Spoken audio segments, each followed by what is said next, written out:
नमस्कार दोस्तों, स्वागत है आप सभी का परीक्षा पाठशाला के यूट्यूब चैनल पर। मैं हिमांशु शर्मा आप लोगों के लिए लेकर के आया हूँ एक ऐसा टॉपिक जो हाल ही में काफ़ी चर्चा में है, जो कि प्याज से संबंधित है। जी हाँ दोस्तों, आखिर भारत के प्याज निर्यात प्रतिबंध से क्यों बह गए बांग्लादेश के आंसू।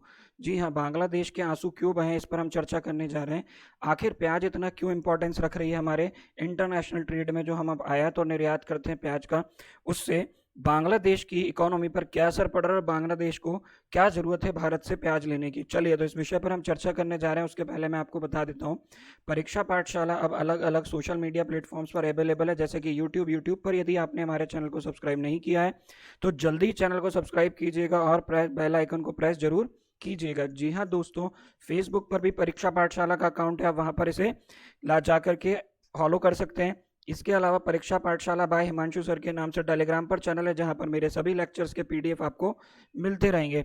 जी हाँ, इसके अलावा इंस्टाग्राम पर भी परीक्षा पाठशाला अवेलेबल है, आप इंस्टाग्राम पर जाकर के परीक्षा पाठशाला को फॉलो कर सकते हैं। इन सभी सोशल मीडिया हैंडल्स के लिंक आपको हमारे वीडियो के डिस्क्रिप्शन बॉक्स में मिल जाएंगे। चलिए दोस्तों, तो शुरू करते हैं हमारा show. Bangladesh allowed to import onion from India. Bangladesh को भारत ने जो आयात है, बांग्लादेश जो प्याज का आयात करता है भारत से, उसको हमने अलाउ कर दिया। तो आखिर ऐसा क्यों किया, इतना क्यों परेशान हो गया बांग्लादेश यदि हमने इस पर बैन लगा दिया था। Onion lying on ports to be exported to countries including Bangladesh. ये आज सुबह की न्यूज़ है दोस्तों। जी हाँ, आज सुबह 9 बजे का ये अपडेट आपको दिखाई दे रहा होगा, जहां पर अलग अलग पोर्ट्स पर हमने हमारी जो प्याज है उसका एक्सपोर्ट को शुरू कर दिया। अब एक्सपोर्ट को शुरू कर दिया, इसका मतलब क्या हुआ कि हम प्याज का एक्सपोर्ट पहले से नहीं करते हैं।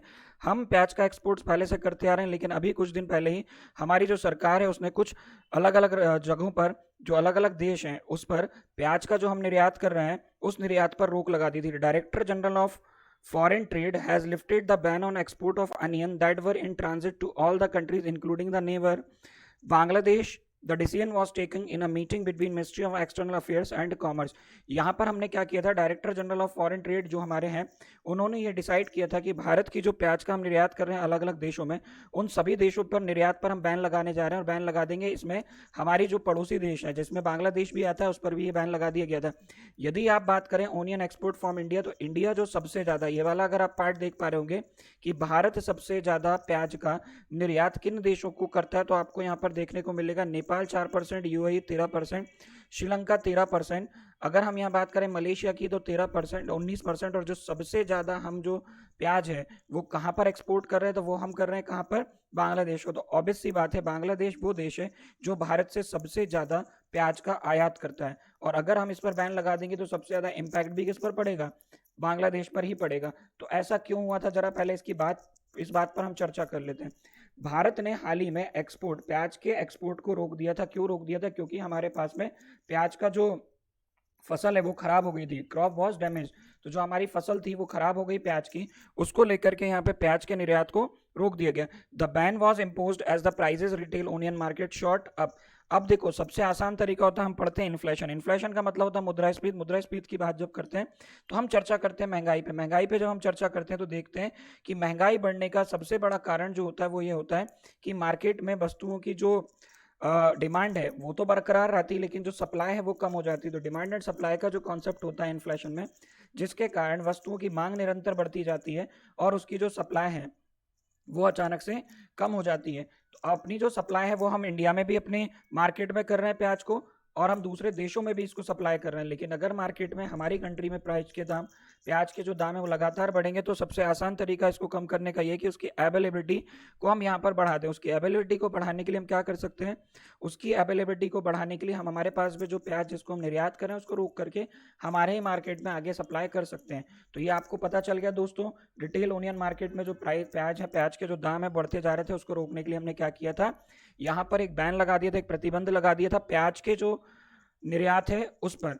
Crop damage price likely happened mainly because of high rainfall. अब जो प्राइस है वो इसलिए बढ़ा क्योंकि क्रॉप डैमेज हो गई, फसल खराब हो गई। फसल खराब होने का मेन कारण जो था, ये बहुत ज्यादा वर्षा होना अगस्त के महीने में, ये एक बड़ा कारण इसका बताया जा रहा है। आगे हम बात करते हैं जैसे कि फ्लड मतलब होता है बाढ़। बाढ़ के कारण भी यहाँ पर क्या हुआ, जो स्टॉक था प्याज का मध्य प्रदेश, गुजरात और महाराष्ट्र में, इन तीनों राज्यों में जो स्टॉक था प्याज का वो क्या हो गया, खराब हो गया, जिसके कारण हम आगे सप्लाई नहीं कर पा रहे। आगे अगर हम बात करें डिमांड फॉर इंडियन अनियंस, अगर भारत के प्याज की बात की जाए तो भारत के प्याज की मांग अंतरराष्ट्रीय बाजार में कहाँ कहाँ पर है?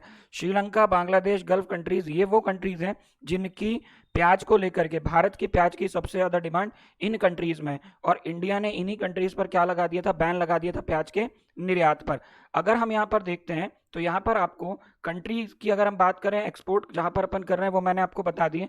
अब हम बात करते हैं इंडिया में वो राज्य जो सबसे ज्यादा एक्सपोर्ट करते हैं प्याज को, प्याज का उत्पादन सबसे ज्यादा होता है और विदेशों में निर्यात भी सबसे ज्यादा करने वाले जो 5 राज्य हैं उनकी अगर मैं बात करूं तो सबसे ज्यादा बात कर रहे हैं, सबसे ज्यादा कौन उत्पादन कर रहा है? महाराष्ट्र। महाराष्ट्र उत्पादन भी सबसे ज्यादा कर रहा है और महाराष्ट्र यहाँ पर प्याज का एक्सपोर्ट भी विदेशों में सबसे ज्यादा कर रहा है। दूसरे नंबर पर है गुजरात, तीसरे पर तमिलनाडु, चौथे पर कर्नाटक और वेस्ट बंगाल मतलब पश्चिम बंगाल 5वें नंबर पर आता है, जबकि पश्चिम बंगाल बांग्लादेश से लगा हुआ राज्य है। आगे हम बात करते हैं the prices of onion Bangladesh increase. अब क्योंकि हमने बांग्लादेश में क्या किया, हमने बांग्लादेश को हमारा जो प्याज है वो बेचने से मना कर दिया, प्रतिबंध लगा दिया, तो वहां पर प्याज की मांग बढ़ती गई और मांग बढ़ने के कारण जो प्याज के दाम है वो लगातार बढ़कर के 100 टका पर केजी, टका वहां की करेंसी है। जी हाँ दोस्तों, बांग्लादेश की राजधानी ढाका है और वहां की जो करेंसी मुद्रा है वो क्या है? टका है। तो 1 किलो प्याज का दाम 100 टका तक पहुंच गया। जैसे कि हम अगर अपन इंडियन रुपी में नॉर्मली बात कर लें तो 100 रुपए पर किलो प्याज का दाम पहुंच गया, ऐसा ही 100 टका पर किलो वहां पर प्याज का दाम पहुंच गया। तो ये बैन लगने के कारण ये हुआ। और यहाँ पर अगर अपन बात करें normal price of onion in the country, अचानक से जो नॉर्मल प्राइस थे उससे 3 गुना ही प्राइस बढ़ गए। तो वहां पर अगर अपन अंदाजा लगा लेते हैं तो 30 रुपए किलो, 30 टका पर केजी यहाँ पर प्याज का दाम हुआ करता था, जो कि 100 टका हो गया। और ये बांग्लादेश के लिए बढ़ती महंगाई एक बड़ी चिंता का विषय बन गई। बांग्लादेश ने फिर क्या किया? India lifted the ban after Bangladesh high commission complaint to India about the price hike. जी हाँ दोस्तों, फिर हमारी जो कंट्री है उस कंट्री हमारे देश से जो बांग्लादेश के हाई कमीशन है उन्होंने बात की कि भैया हमारे देश में जो है प्राइस लगातार बढ़ता जा रहा है, प्लीज आप क्या करिए, प्लीज आप अपने कंट्री से जो बैन लगाया गया उसको हटा दीजिए। अब अगर अपन बांग्लादेश की बात करें, जिसको यहाँ पर आप लोग देख पा रहे होंगे कि बांग्लादेश का खुद का उत्पादन प्याज का कितना है पता है आपको?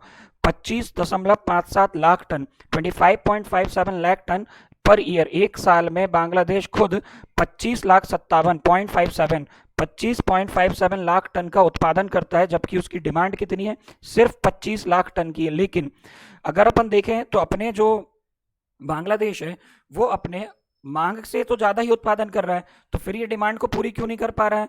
तो क्यों नहीं कर पा रहा है? क्योंकि क्या होता है यहाँ पर अगर अपन देखें तो प्याज हुई, प्याज जैसी जो चीजें होती हैं, जो सब्जियां होती हैं, वो कहलाती हैं पेरिशेबल क्रॉप। पेरिशेबल क्रॉप का मतलब होता है जो जल्दी खराब हो जाते हैं, जैसे कि प्याज, जैसे कि टमाटर, जैसे कि धनिया, जैसे कि पालक। ये वो चीजें होती हैं जिन्हें हम लंबे टाइम तक नहीं रख सकते, उन्हें बोला जाता है पेरिशेबल क्रॉप। तो ये जो पेरिशेबल क्रॉप है जल्दी से खराब हो जाती है, तो ऑब्वियस सी बात है जब ये सड़ जाएंगी तो हमें आने वाले टाइम में, साल में प्रोडक्शन तो एक ही बार होता है, प्रोडक्शन करके हमने इकट्ठा रख लिया, उसके स्टॉक को हमें काम चलाने के लिए आगे चलाना है। तो ये जो स्टॉक है ये लगातार हम बरकरार नहीं रख सकते क्योंकि ये पेरिशेबल क्रॉप है, जल्दी सड़ जाती है। इसीलिए इस डेफिसिट को, इस कमी को पूरा करने के लिए बांग्लादेश क्या करता है? भारत से प्याज खरीदता है, भारत से प्याज का इंपोर्ट करता है। और अगर हम बात करें अपार्ट फ्रॉम इंडिया, इंडिया के अलावा बांग्लादेश कहाँ कहाँ से? टर्की और इजिप्ट, तुर्की से और इजिप्ट से भी प्याज का निर्यात आयात करता है। ये वो देश है जो आयात करवा रहे हैं प्याज को। कौन? बांग्लादेश। कहाँ कहाँ से? टर्की से और इजिप्ट से और इंडिया से। तो आपको, मुझे लगता है ये जो टॉपिक है आपको समझ आया होगा, भी काफ़ी चर्चा में विषय है और ये टॉपिक आप लोगों को समझ में आ गया होगा दोस्तों। तो इसी के साथ मैं सेशन को एंड कर रहा हूँ।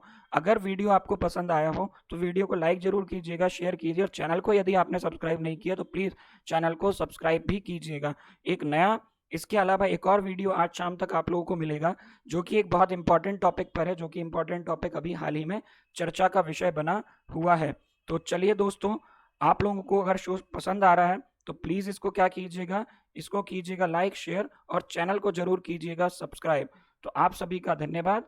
आपका दिन शुभ हो।